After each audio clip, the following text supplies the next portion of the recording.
Olá, amigos. Que todos estejam no poder e na graça de Jesus.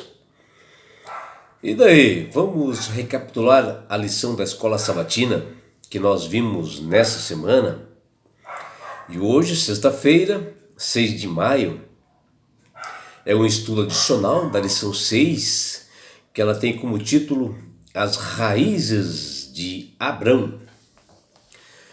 O estudo desta semana, ela está baseado no livro de Gênesis, nos seus capítulos 12, 13 e 14, e que nos leva assim uma jornada desde lá da Torre de Babel até a terra prometida de Canaã.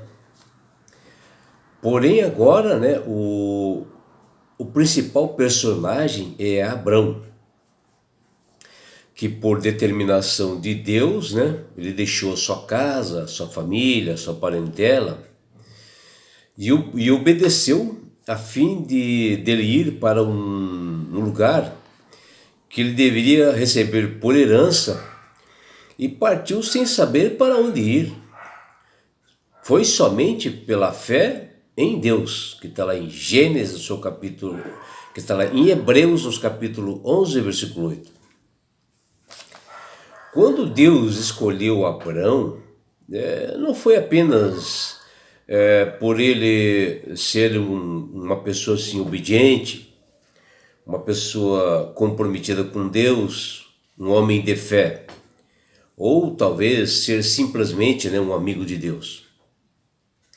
Mas ele deveria demonstrar atitudes para que ele fosse assim um instrumento por meio do qual o Senhor pudesse conceder a todas as nações privilégios assim, preciosos, e que ele, Abraão, pudesse ser uma bênção e abençoar as demais pessoas que estavam em meio assim às trevas, levando luz para essas pessoas que cercavam todos os povos no mundo.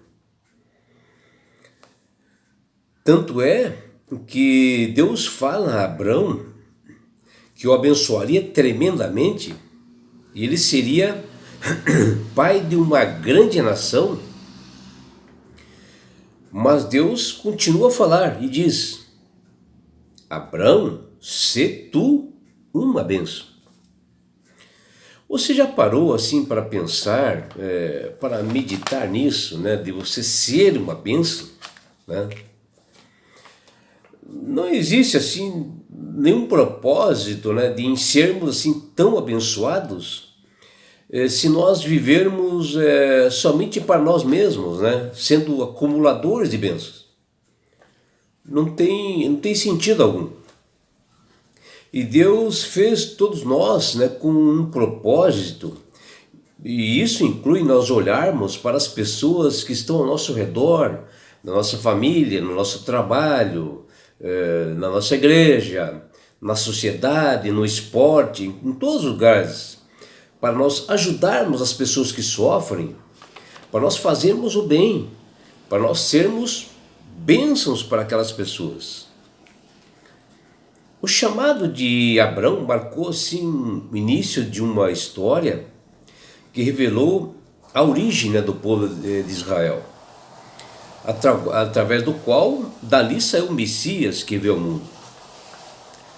Abrão foi chamado por Deus porque viu nele assim uma pessoa humilde, mesmo sendo rico, de muitas posses, mas ele era comprometido com Deus. E acima de tudo, ele era obediente. E aceitou de imediato partir para longe de onde ele havia sido criado, de onde ele vivia, para ele abençoar outras pessoas no mundo.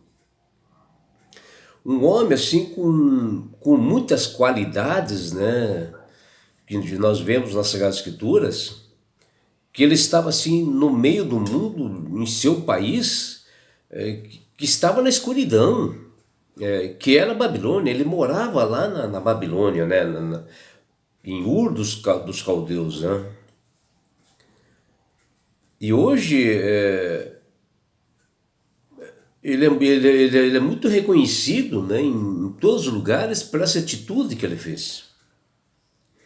E vejam, meus amigos, o que acontece. Deus manda ele ir para a terra prometida, ele vai, e de repente houve assim muita seca e fome, né, na terra, nessa terra prometida, onde estava o Abrão, ou seja, mais precisamente em Canaã. E por medo, né, por insegurança, o patriarca mudou-se para o Egito, que na época era muito famoso, né, o Egito. Era um lugar assim, muito bem estruturado, com divertimentos, não faltava água, era um país assim famoso, de muita fartura, com terras assim bem irrigadas, e sempre as pessoas em volta tinham um desejo, né, de ir lá para o Egito. E ao chegar no Egito, Abraão ficou assim, com medo de morrer, né? E combinou com a sua esposa Sara para que ela falasse aos egípcios que ela era sua irmã, né? Ou seja, que Sara era irmã de Abraão. Porque Sara era assim de uma beleza sem igual, de uma formosura, só Deus para fazer isto, né? E na realidade, assim, ele falou meia verdade. Porque Sara, ela era filha do pai de Abraão, mas com uma outra mulher, né? E o Egito sempre foi assim uma tentação, era um problema assim muito frequente para os israelitas, né? Até o livro de Números, no seu capítulo 14, versículo 3, fala sobre isso. O Egito assim tornou-se um símbolo, né, dos seres humanos, mas daqueles seres humanos que confiavam mais nos humanos em vez de Deus, que está lá em 2 Reis, no seu capítulo 18, versículo 21. E aqui, né, é bem claro, e vemos, né, o contraste, né, do Abrão que saiu de Ur, né, dos caldeus, pela fé, confiando em Deus e ir para essa terra prometida, ou seja, aceitou o chamado divino, e agora um Abrão que resolve sair da terra prometida, que Deus falou que ali seria a terra para ele morar, e decide por si mesmo, por sua vontade, né, o seu querer, sem confiar em Deus, né, que falou que sua terra era ali Canaã, e vai para o Egito, colocando em risco, né, a sua família. Embora fosse uma cidade bela e bem desenvolvida. Abrão volta para o lugar de onde nunca deveria ter saído, ou seja, a terra prometida de Canaã. Ele foi assim como se fosse um mero desvio, uma decisão infeliz.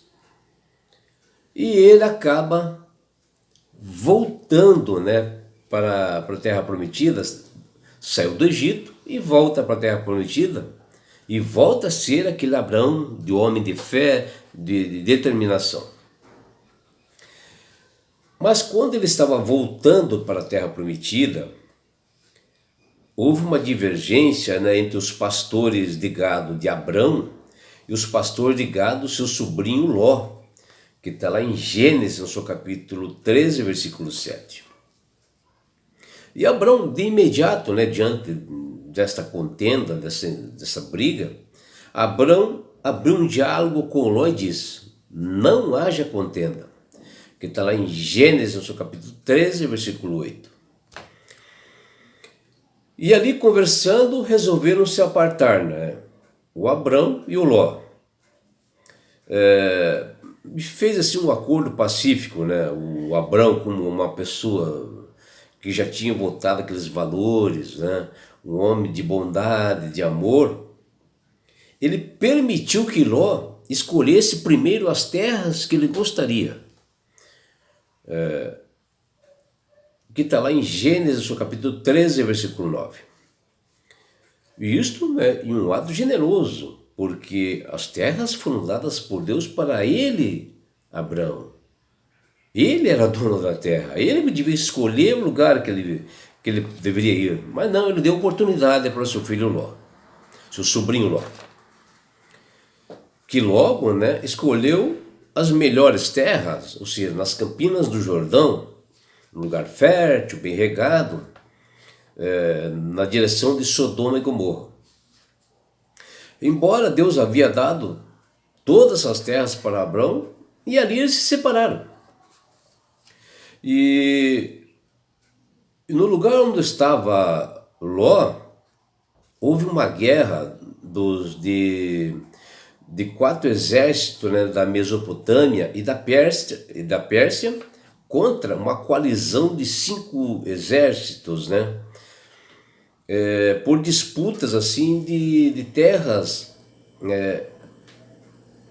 devido ao conflito gerado pela parte mais fraca.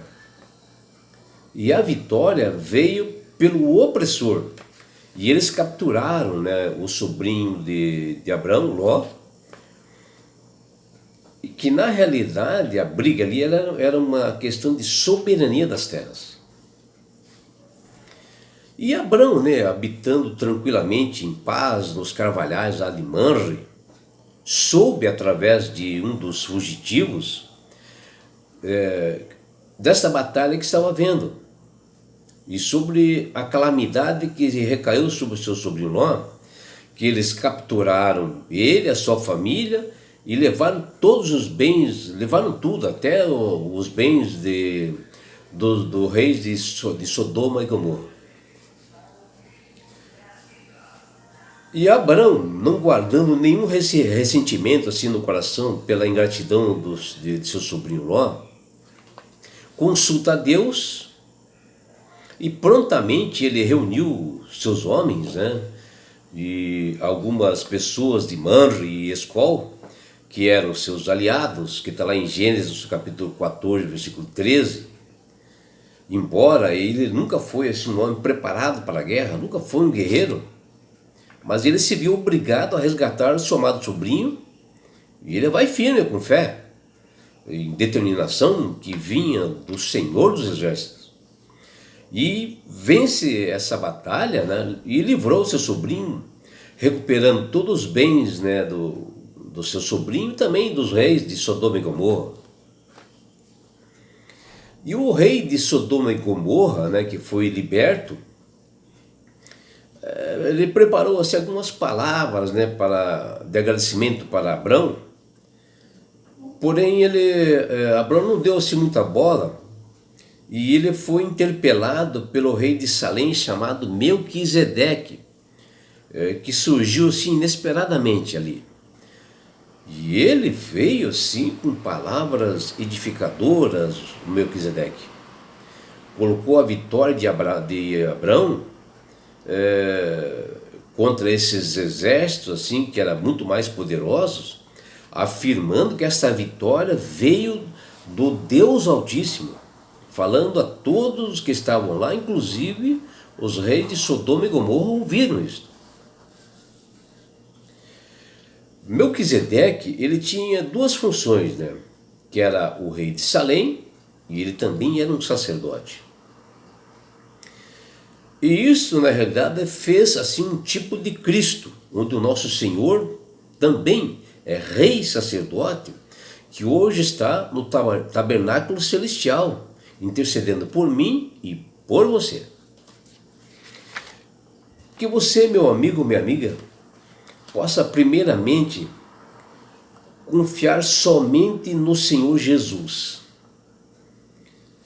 que Ele morreu na cruz do Calvário por mim e por você, e Ele quer dar esse presente para nós sairmos dessa guerra, desse conflito nesse mundo e nos levar para as mansões celestiais. Que você, assim como Abraão, que confiou e teve fé, que você possa ter fé, porque Ele quer te levar para as mansões celestiais. E sabe por quê? Porque Ele te ama. Abraços do seu amigo João Carlos Amorim.